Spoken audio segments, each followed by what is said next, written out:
ಕಾಂಗ್ರೆಸ್ ನಾಯಕರ ವಿರುದ್ಧ ಮತ್ತೆ ಮುಗಿಬಿದ್ದಿದ್ದಾರೆ ಜನಾರ್ದನ ರೆಡ್ಡಿ. ಕಾಂಗ್ರೆಸ್ ನಾಯಕ ಇಕ್ಬಾಲ್ ಅನ್ಸಾರಿ ಒಬ್ಬ ಹುಚ್ಚ ಅಂತ ರೆಡ್ಡಿ ಹೇಳಿದ್ದಾರೆ. ಮಾಜಿ ಸಚಿವ ಇಕ್ಬಾಲ್ ಅನ್ಸಾರಿಗೆ ಲೇ ಇಕ್ಬಾಲ್ ಎನ್ನಬಹುದು, ಆದ್ರೆ ಅದು ನಮ್ಮ ಸಂಸ್ಕೃತಿ ಅಲ್ಲ ಅಂತ ಶಾಸಕ ಜನಾರ್ದನ ರೆಡ್ಡಿ ಈ ಸಂದರ್ಭದಲ್ಲಿ ಹೇಳಿದ್ದಾರೆ. ಇಕ್ಬಾಲ್ ಅನ್ಸಾರಿ ನನ್ನ ಬಗ್ಗೆ ಏಕವಚನದಲ್ಲಿ ಮಾತನಾಡ್ತಾರೆ. ಇಕ್ಬಾಲ್ ಅನ್ಸಾರಿ ಹಾಗೆ ಮಾತಾಡೋದು ನನಗೆ ದೊಡ್ಡದಲ್ಲ. ನಾನು ಲೇ ಇಕ್ಬಾಲ್ ಅನ್ಬಹುದು, ಆದ್ರೆ ಅದು ನಮ್ಮ ಸಂಸ್ಕೃತಿ ಅಲ್ಲ. ಇಕ್ಬಾಲ್ ಹುಚ್ಚ ಆಗಿದ್ದಾನೆ, ಏನೇನೋ ಮಾತಾಡ್ತಾ ಇದ್ದಾನೆ. ಕೊಪ್ಪಳದ ಆನೆಗೊಂದಿಯಲ್ಲಿ ಶಾಸಕ ಜನಾರ್ದನ ರೆಡ್ಡಿ ಈ ರೀತಿಯಾಗಿ ವಾಗ್ದಾಳಿಯನ್ನ ಮಾಡಿದ್ದಾರೆ.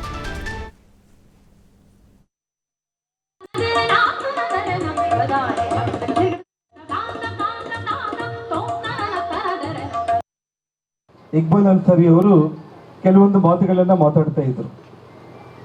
ಬಹಳ ಏಕವಚನದಲ್ಲಿ ಅವ ಇವ ಎಲ್ಲಿದ್ರು ಕೂಡ ನೋಡ್ರಿ ಅಂತೇಳಿ ನನ್ನ ಅಕ್ಕ ತಂಗಿರಿಗೆ ನಾನು ಏನೋ ಒಂದು ಸಂದೇಶ ಕೊಡ್ತಾ ಇದ್ದೀನಿ ಅಂತ ಮಾತಾಡ್ತಾ ಇದ್ರು.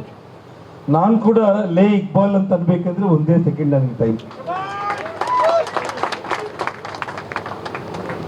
ಏನ್ ಜಾಸ್ತಿ ಸಮಯ ನನಗೇನು ಬೇಕಾಗಿಲ್ಲ.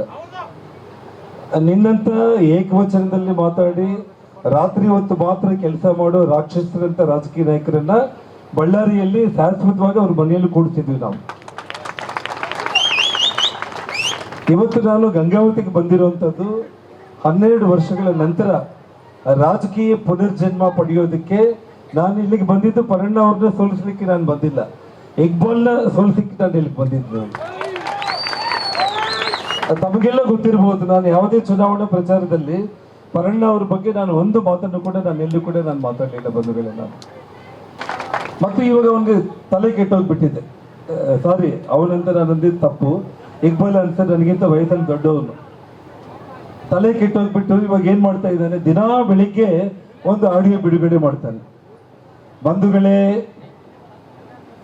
ಶ್ರೀನಾಥ್ ಮತ್ತು ಮಲ್ಲಿಕಾರ್ಜುನ್ ನಾಗಪ್ಪ ಏನ್ ಮಾಡ್ತಾ ಇದ್ದಾರೆ, ಅದು ಡೂಪ್ಲಿಕೇಟ್ ಕಾಂಗ್ರೆಸ್, ನಂದು ಒರಿಜಿನಲ್ ಕಾಂಗ್ರೆಸ್. ಯಾರು ಅವ್ರ ಮೀಟಿಂಗ್ ಹೋಗ್ಬೇಡ್ರಿ ಅಂತೇಳಿ ದಿನಾ ಒಂದು ಆಡಿಯೋ ಬಿಡುಗಡೆ ಮಾಡಿ ಒಯ್ಕೊಂತ ಇದ್ದಾನೆ. ಅಂದ್ರೆ ಇವತ್ತು ಅವರು ಮಾರೋಗಿದ್ದಾರೆ, ಫುಟ್ಬಾಲ್ ಮಾಡಿದ್ದಾರೆ, ಇವಾಗ ಬಿಜೆಪಿಗೆ ಮಾಡಿಬಿಡ್ತಾರೆ ಅಂತ ಹೇಳಿ.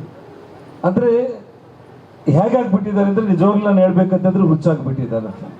ಇಕ್ಬಾಲ್ ಅನ್ಸಾರಿ ಅವರು ಕೆಲವೊಂದು ಮಾತುಗಳನ್ನ ಮಾತಾಡ್ತಾ ಇದ್ರು. ಬಹಳ ಏಕವಚನದಲ್ಲಿ